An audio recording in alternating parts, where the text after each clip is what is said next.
Maka kalau pemerintah mau bikin undang-undang, mau bikin peraturan, pakai pikiran. Siapa yang akan melaksanakan peraturan ini? Siapa yang melaksanakan undang-undang ini? Kau jangan bikin undang-undang peraturan semau-maunya. Pikirkan dulu, siapa yang akan melaksanakan peraturan yang kau bikin ini? Yang akan melaksanakan 90% beragama Islam. Jangan Anda bikin peraturan pemerintah yang bertentangan dengan Al-Quran dan Sunnah Nabi. Persilakan Anda bikin peraturan. Kalau peraturan itu jelas-jelas bertentangan dengan Quran dan Sunnah Rasulullah, umat Islam siap untuk tidak mengerjakan.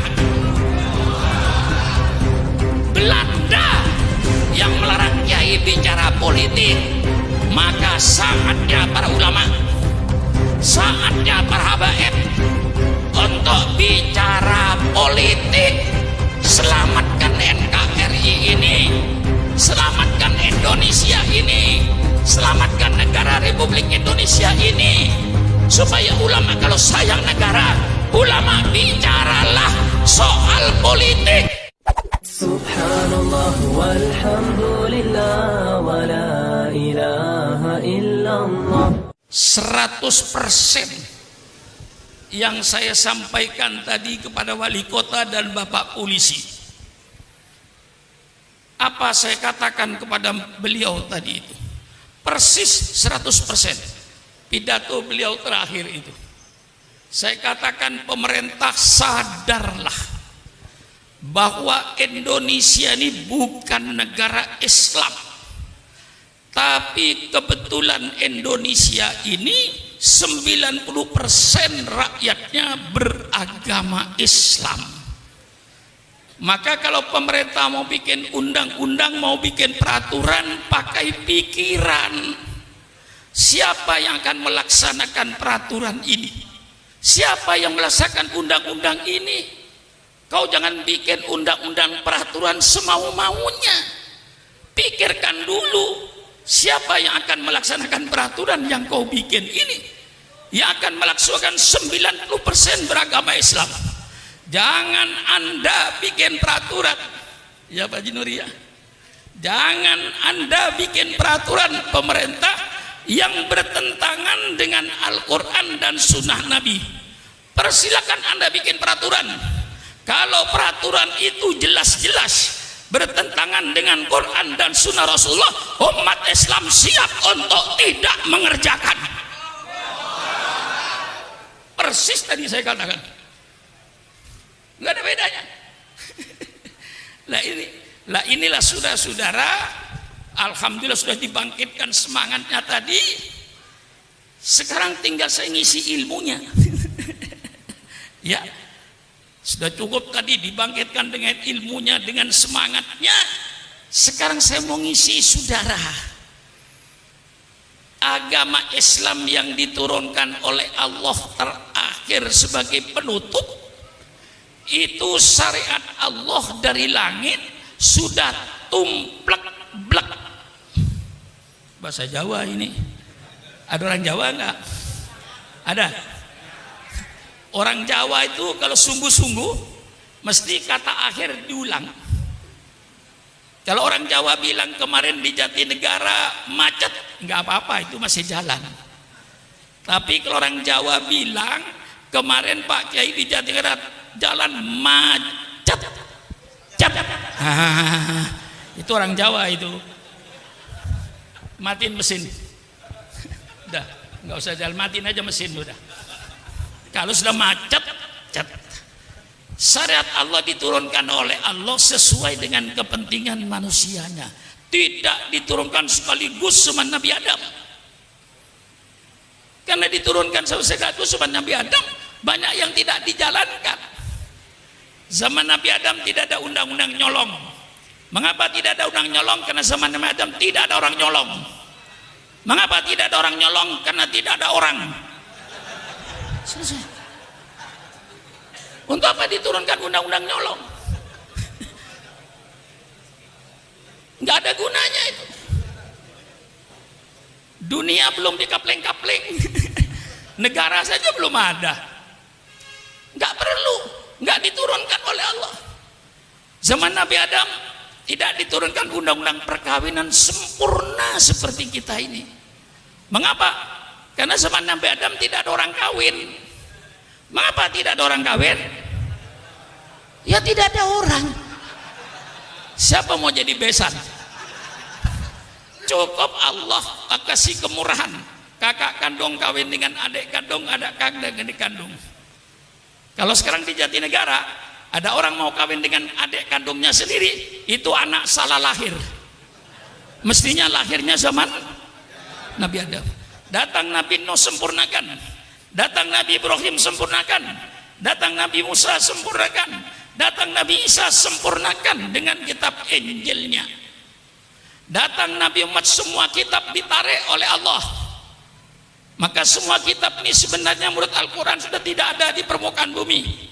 Yang asli menurut Islam, Injil yang asli, yang firman Allah kepada Nabi Isa, bukan perkataan Nabi Isa, itu kitab Injil.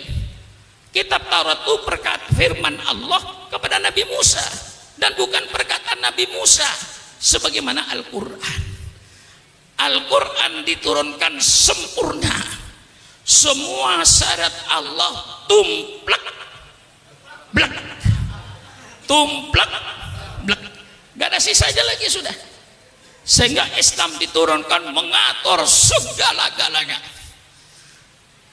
Orang yang berkata, kalau boleh saya katakan kaum sekuler, yang mengatakan bahwa agama tidak mengatur kehidupan manusia sehari-hari, sehingga agama dipisahkan dengan kehidupan manusia sehari-hari, itu menunjukkan orang itu orang yang tidak mengerti Islam.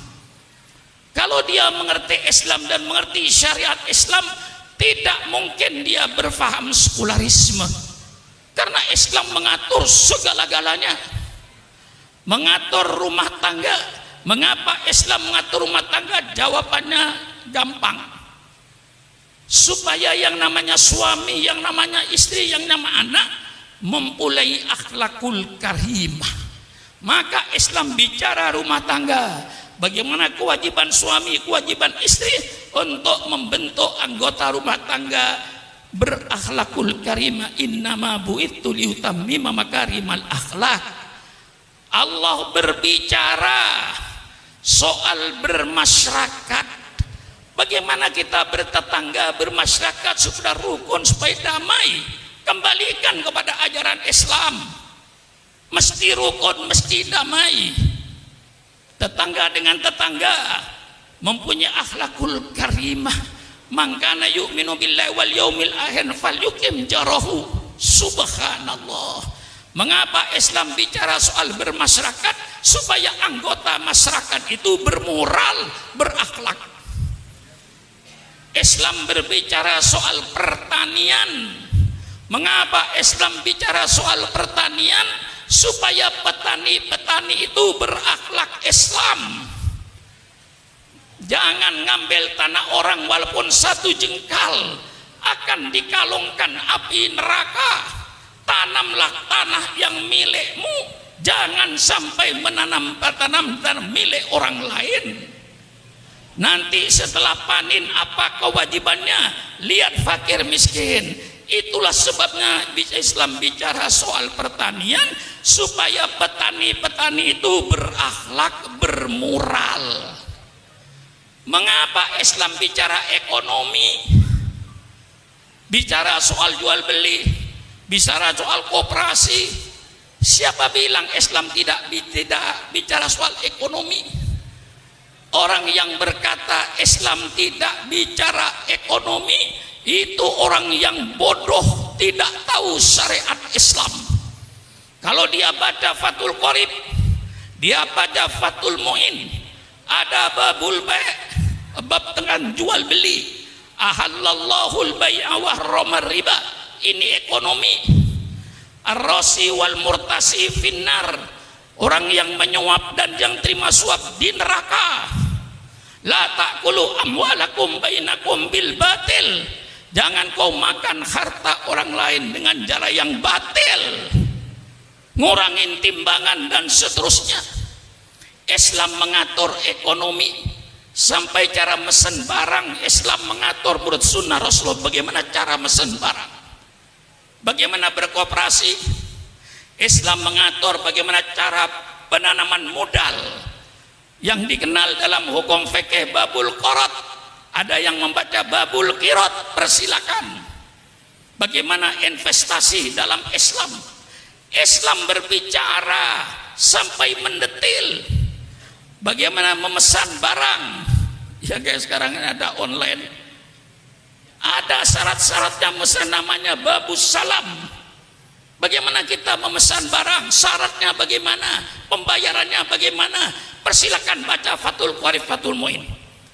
Jadi kalau ada tokoh Islam berkata bahwa Islam tidak mengatur kehidupan manusia sehari-hari, itu keluar dari orang-orang yang bodoh dan tidak mengerti syariat Islam. Paham? Paham? Mestinya saya sudah tidak pidato begini. Dulu 40 tahun yang lalu saya begitu pidato begini. Tapi kalau sudah Islam dikutik-kutik, saya katakan jangan membangunkan macan tidur. Saya sudah tidur sebenarnya karena tua. Tapi jangan coba-coba Islam itu dipermainkan. Syukur akan tampil sebagaimana dulu ketika umur 20 tahun, 30 tahun. Tangan saya masih mampu untuk nonjok-nonjok. Kalau ini sudah menyangkut soal Islam. Jadi orang yang berkata Islam tidak mengatur ekonomi, tidak mengatur politik, itu orang yang bodoh Islam. Ngaji. Jangan Islamnya cuma asyhadu an la ilaha illallah wa asyhadu anna Muhammadar Rasulullah. Tidak pernah belajar Islam, tidak pernah ngaji tafsir, tidak pernah ngaji hadis, lalu berkata bahwa Islam tidak mengatur kehidupan manusia. Itu keluarlah dari pemikiran orang-orang yang bodoh Islam. Paham? Mengatur ekonomi, mengatur ekonomi supaya pelaku ekonomi bermoral, yang dagang berakhlak, yang buka industri berakhlak. Ini tujuannya mengapa Islam bicara ekonomi, supaya pelaku ekonominya bermoral, berakhlak. Innama bu'itsu liutammima makarimal akhlak. Paham? Mengapa Islam bicara politik? Intinya kata kuncinya satu, innama bu'itsu liutammima makarimal akhlak. Mengapa Islam bicara politik? Islam bicara politik supaya pelaku politik bermoral, berakhlak. Sebagai seorang pemimpin, apa kewajibannya terhadap rakyatnya? Hai pemimpin-pemimpin, jangan kau berpikir apa yang akan saya ambil dari rakyat, tapi pemimpin berpikirlah apa yang akan kau berikan kepada rakyatnya itu. Kalau kau selalu berpikir apa yang saya ambil dari rakyat, ya gampang, naikkan semua pajak. Maka pemerintah bukan berpikir apa yang saya ambil dari rakyat, tapi pemerintah berpikir apa yang harus saya berikan kepada rakyat. Bagaimana? Bagaimana? Ngotot lagi saya ini, dipancing Habib Hanif tadi itu. Lah ini Islam. Siapa bilang Islam tidak bicara politik? Yang melarang kiai bicara politik, yang melarang ulama bicara politik di masjid-masjid, di masjid taklim adalah Belanda. Sekali lagi, yang melarang kiai bicara politik, bicara soal negara, itu Belanda. Mengapa Belanda melarang kiai bicara politik? Karena Belanda ingin menjajah Indonesia sampai kiamat. Maka Belanda melarang. Banyak kitab-kitab. Dulu Kiai Maskur, mantan Menteri Agama, cerita kepada saya, banyak kitab-kitab yang dilarang oleh Belanda yang membangkitkan semangat anak muda. Namanya kitab Idotun Nasiin. Ya Kiai, masih ingat kitab Idotun Nasiin? Kitab Idotun Nasiin ini membangkitkan generasi muda. Kitabnya sekarang masih ada. Itu oleh Belanda dilarang. Kitab-kitab yang berbau politik, Ahkamus Sultaniyah dilarang. Baik yang disusun Imam Mawardi maupun yang disusun Imam Abu Ya'la. Tidak boleh bicara soal politik. Itu yang melarang Belan. Kalau sekarang ada tokoh di Indonesia melarang kiai bicara politik, berarti itu sisa-sisa.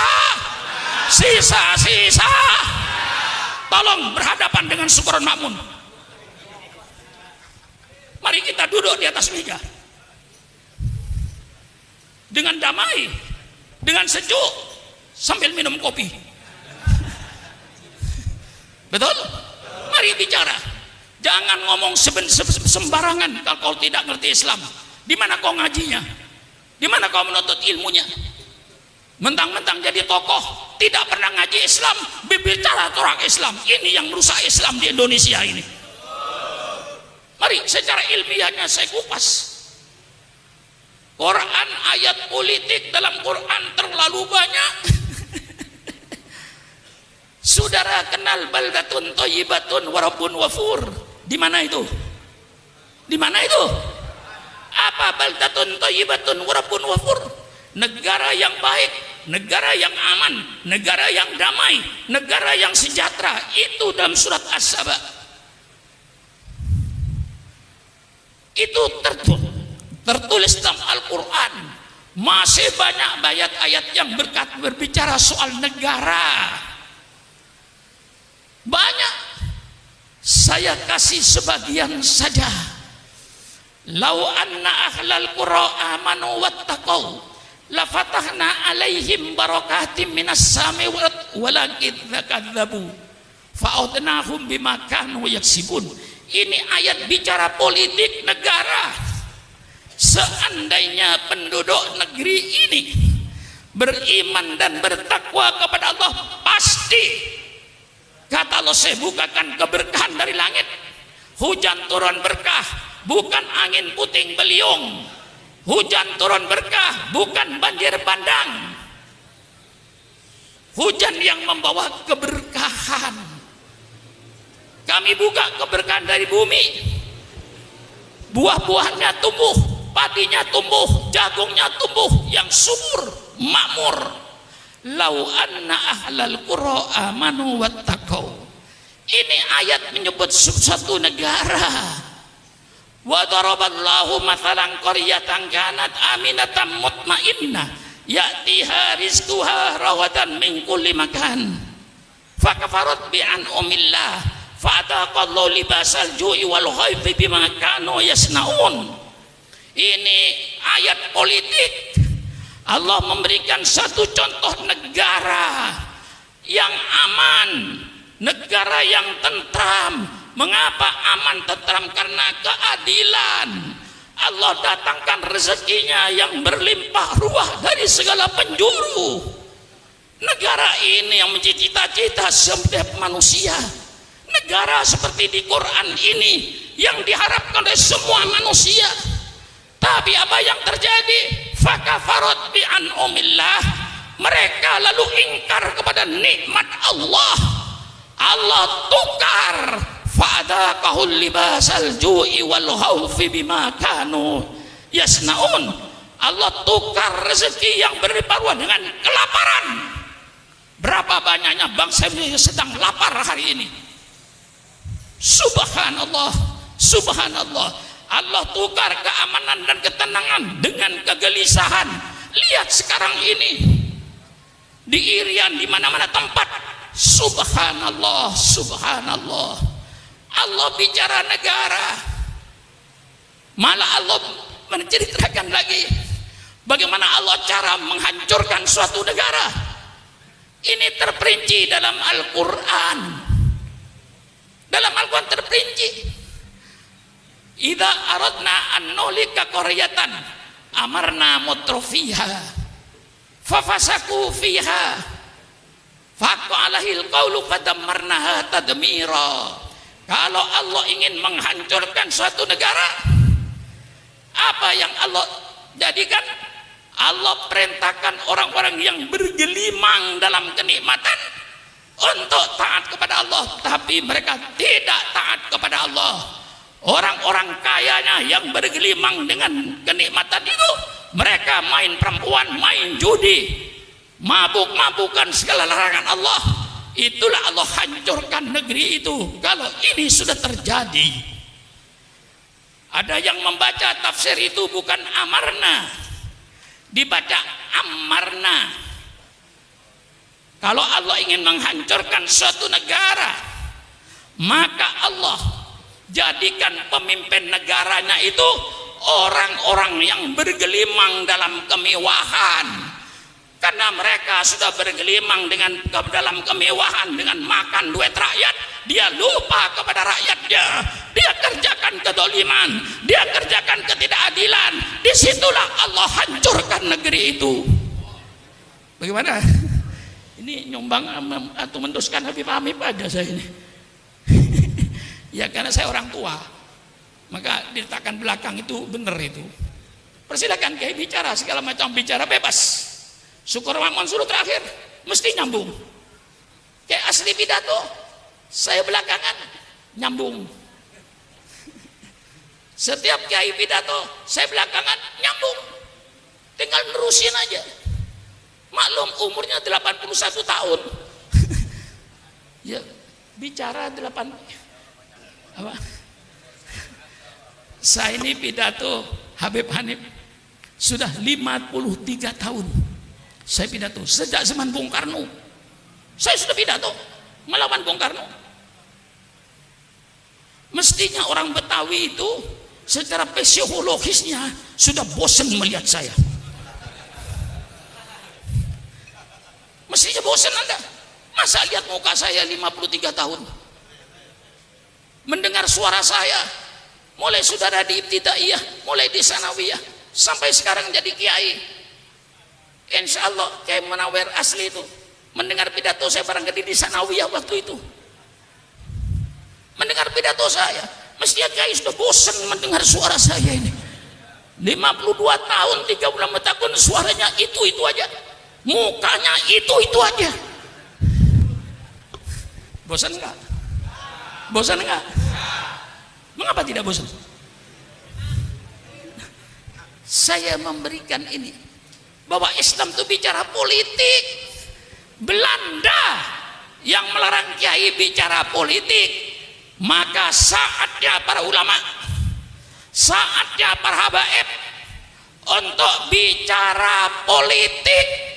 Selamatkan NKRI ini, selamatkan Indonesia ini, selamatkan negara Republik Indonesia ini, supaya ulama kalau sayang negara, ulama bicaralah soal politik di masjid-masjid dengan syarat politik Al-Quran yang santun dan sopan, politik sunnah Rasulullah, politik yang santun dan sopan, bukan politik seperti sekarang ini yang penuh dengan hoak, penuh kebohongan, penuh ketidakadilan.